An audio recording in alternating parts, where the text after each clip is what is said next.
অন্তর্বর্তীকালীন সরকার বিনা জামানতে এবং বিনা সুদে ঋণ দেবে এমন প্রলোভন দেখিয়ে রাজধানীর আশপাশের এলাকা থেকে ঢাকার বিভিন্ন স্থানে মানুষজনকে জড়ো করা হচ্ছে। এদিকে অর্থের বিনিময়ে ঢাকায় লোক জমায়েতের মাধ্যমে অরাজকতা সৃষ্টির চেষ্টার অভিযোগে ঢাকা আরিচা মহাসড়কে বিভিন্ন যানবাহনে তল্লাশি চালাচ্ছে পুলিশ। সকাল থেকেই ধামরাইতে চেকপোস্ট বসিয়ে তল্লাশি কার্যক্রম পরিচালনা করে পুলিশ। জননিরাপত্তার কথা ভেবেই চেকপোস্ট পরিচালনা করা হচ্ছে।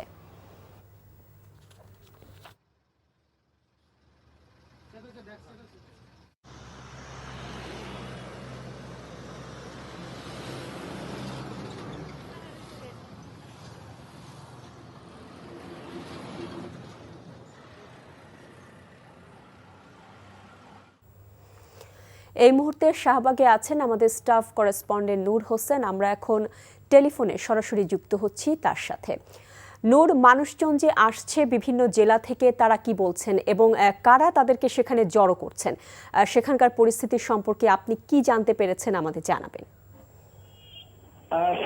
সকাল থেকে ঢাকা বিশ্ববিদ্যালয়, শাহবাগ এবং ঢাকা বিশ্ববিদ্যালয়ের যে আশপাশের এলাকা রয়েছে, এই এলাকাগুলোতে বাংলাদেশের বিভিন্ন জায়গা থেকে, বিভিন্ন জেলা থেকে বিভিন্ন বাসে, মাইক্রো বাসে করে লোকজন জমায়েত করা হচ্ছে, আনা হচ্ছে। এইরকম এই ঘটনা একেবারে ভোর থেকে শুরু হয়েছে।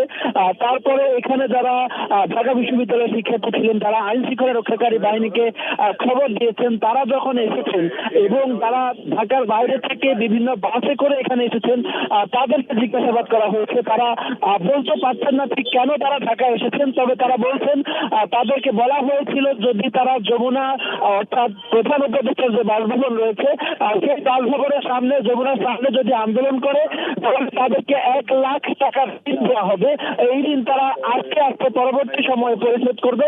এবং আমি যে মুহূর্তে ঢাকার এই শাহবাগ চত্বরে এসেছি, তারপরে এখানে আমরা যতটুকু জানতে পেরেছি, শাহবাগ থানায় বেশ কয়েকজনকে আটক করা হয়েছে এবং পুলিশ প্রায় 8 থেকে 10টি বাস এখান থেকে শাহবাগে যখন ঢাকা বিশ্ববিদ্যালয় ক্যাম্পাসের ভেতরে প্রবেশ করার চেষ্টা করছিল, তারা সেগুলো যেখান থেকে এসেছে, যে জায়গা থেকে এসেছে, যে জেলা থেকে এসেছে, সেদিকে ফেরত যেতে বলেছে এবং তারা সেদিকে চলে গেছে। এবং যাদেরকে সন্দেহভাজন মনে হয়েছে তাদের কয়েকজনকে আটক করে শাহবাগ থানার ভেতরে নেওয়া হয়েছে, তাদেরকে জিজ্ঞাসাবাদ করা হচ্ছে।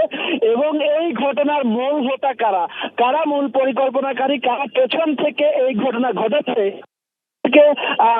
চিহ্নিত করার জন্য আইন শৃঙ্খলা রক্ষাকারী বাহিনী পদক্ষেপ নিচ্ছে বলে আমরা জানতে পেরেছি।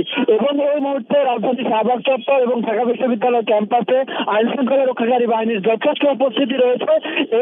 ছাত্র জনতারও আমরা উপস্থিতি এখানে দেখতে পাচ্ছি। তারা বলছেন কোন ধরনের ষড়যন্ত্র যদি হয় তারা সেটি তারা মোকাবেলা করার জন্য প্রস্তুত আছেন। তারা জাতীয় জাদুঘরের সামনে অনেকে বসে আছেন, অর্থাৎ অবস্থান করছেন।